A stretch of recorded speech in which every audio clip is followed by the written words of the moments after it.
त्यांचं काय प्रकृती कशी आहे?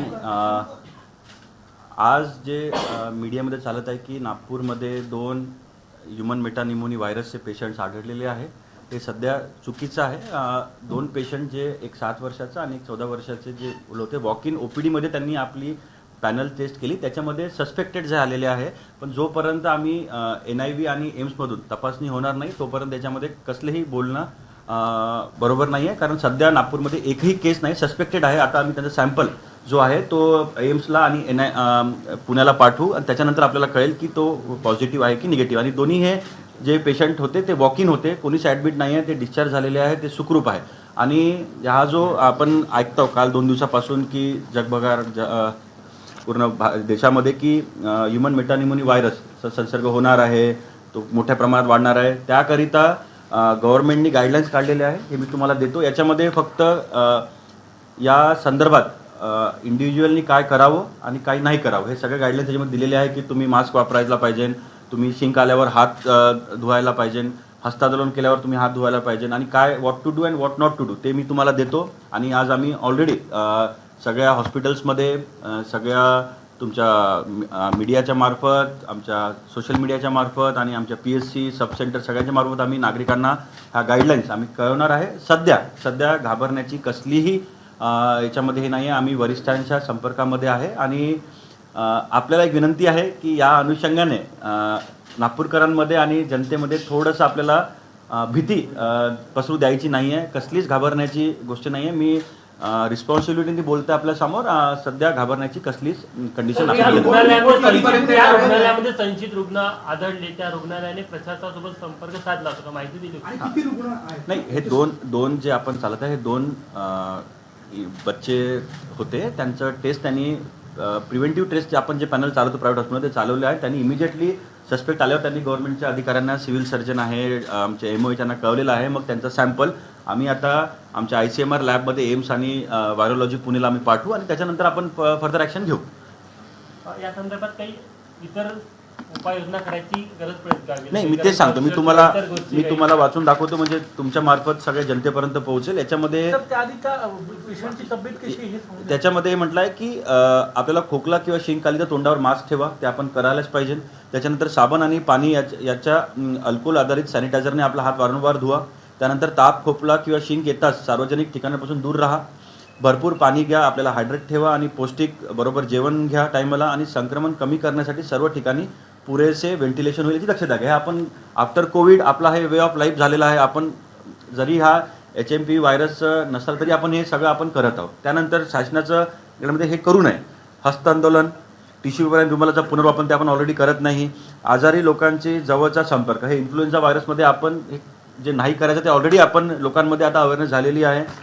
त्यानंतर सार्वजनिक ठिकाणी थुंकणे आणि डॉक्टरांच्या सल्ल्याशिवाय औषधी घेणे, या गाईडलाईन्स आहे. आम्ही सगळ्यांना सर्क्युलेट करू, आपणही आपल्या माध्यमातून जनतेपर्यंत पोहोचवा. आणि बिलिव्हर्स, ज्या प्रकारे आपण कोविडमध्ये पण काम केलेलं की सध्या घाबरण्याची कसलीही गोष्ट नाही आहे. All is under control. एकदा आपल्या रिपोर्ट्स आल्यावर आपण फर्दर ॲक्शन आपण डिसाईड करू. 2 से 3 दिन लगेंगे. एम्सचे आपले डायरेक्टर सर आहे, आम्ही इमिजिएटली पाठवलेलं आहे. आणि एक सॅम्पल पुण्याला जाईल आणि एक एम्सला जाईल. आणि रिपोर्ट आम्ही तुम्हाला अजून एकदा बोलून आम्ही कळू. सॅम्पलच्या टेस्टिंगसाठी ICMR कडनं जे किट्स येणार आहे ते पोहोचलेत काय आणि ते व्यवस्थित नाही, ते पुण्याला असेलच ना, ते एम्सलाही आणि पुण्यालाही आहे. सरकारने जशा गाईडलाईन्स जारी केलेल्या आहेत तसंच काही लॅब रिकग्नाइज केलेल्या आहेत किंवा कोणत्या टेस्ट पर्टिक्युलर रिकग्नाइज केलेल्या आहेत का? तशी काही नॉर्म्स आलेल्या आहेत का? किंवा प्रायव्हेटमध्ये करायचं की मग सगळ्यांनी एम्समध्येच जावं? नाही, हे बघा, त्याच्यामध्ये कोविडमध्ये जे आपण होतं त्या लॅब्स रिकग्नाइज केलं होतं, गव्हर्नमेंट लॅबमध्ये आपण करत होतो, नंतर प्रायव्हेटलाही अलाउड केलेलं आहे. तर त्याप्रमाणे आता गाईडलाईन्स येईल. पण मला सध्या वाटतं की आपण खूप जास्ती सामोरचं आपण विचार करत आहोत.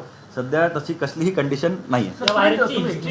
तुम्ही डॉक्टर पण आहात, तर कोरोना सारखी घाबरण्याची स्थिती आहे का आता, काय सांगणार? नाही, कोरोना व्हायरस नवीन होता. हा जो ह्यूमन मेटानिमोनी व्हायरस आहे हा 2001 पासून आहे. नेदरलँडमध्ये हा आयडेंटिफाय झालेला होता आणि सध्या याच्यामुळे मुलांमध्ये फ्लू सारखे सिम्पटम्स येतात. हा नवीन व्हायरस नाही आहे, हा जुनाच व्हायरस आहे. जर आपण रिसर्च केला, जर आपण पबमेड सारख्या किंवा काही मेडिकल लिटरेचर वाचत, हा व्हायरस जुना आहे. त्यामुळेच मी सांगतो की सध्या घाबरण्याची कसलीही गरज नाही आहे. परंतु प्रिकॉशन्स आपण जे गव्हर्नमेंटनी, हेल्थ डिपार्टमेंटनी काढलेले आहे ते आपण जर आपल्या जीवनामध्ये जर इंटरनलाइज केलं तर आपल्यासाठी चांगलंच आहे. त्यामुळे आम्ही हे सर्क्युलर आणि गाईडलाईन्स लोकांसाठी सर, जे काढतो. संशयित आहे त्यांची तब्येत कशी आहे आता, नेमकं काय कशा परिस्थितीत आहे? ते वॉक इन होते, ते ओपीडी बेसिसवर होते, ते डिस्चार्ज म्हणजे घरीच आहे आणि सुखरूप आहे, त्यांना कसलंच काही विषय नाही आहे. व्हायरस आहे पण संशयित आरएनए बेस व्हायरस आहे. याची RT-PCR टेस्ट करण्यात आलेली आहे. RT-PCR मध्ये आरएनए व्हायरस दिसतं. मग हे फक्त सस्पेक्टेड आम्ही काय म्हणतो, कारण त्याच्यामध्ये सिटी व्हॅल्यू लागते आपल्याला. सिटी व्हॅल्यू जसं कोविडमध्ये म्हणतो की 25च्या वर झालं तरच पॉझिटिव्ह, 25च्या खाली आता आपण नव्हतो कारण. तर तसे याचा सिटी व्हॅल्यू सगळं आपल्याला डिटेल केल्यावरच आपल्याला कळावं लागणार. कारण व्हायरल जे प्रोटीन असतात ते एक दुसऱ्यावर ओव्हरलॅपी होतात.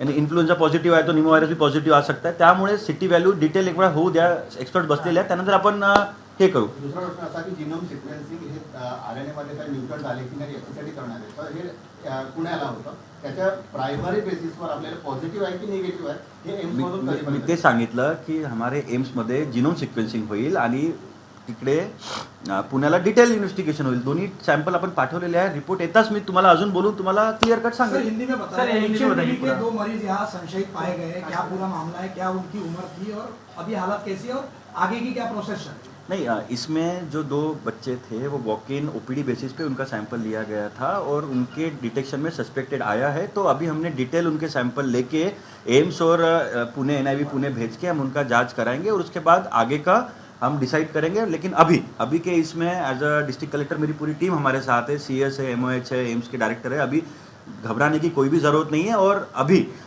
हेल्थ डिपार्टमेंट ने एक गाइडलाइंस निकाले हैं जो कि वायरल डिसीज़ के लिए what to do what not to do. जो हमको खांसी आई तो मास्क पहनना है, हाथ बार बार धोना है, वो गाइडलाइंस ऑलरेडी निकाले, हमने ऑलरेडी सर्कुलेट कर दिया है हमारे हॉस्पिटल्स में, PSC RH में, और वो लोगों तक ये पहुंचाएंगे. और मेरी एक विनती है आपके लोगों से कि कोई भी घबराने की अभी कोई स्थिति नहीं है.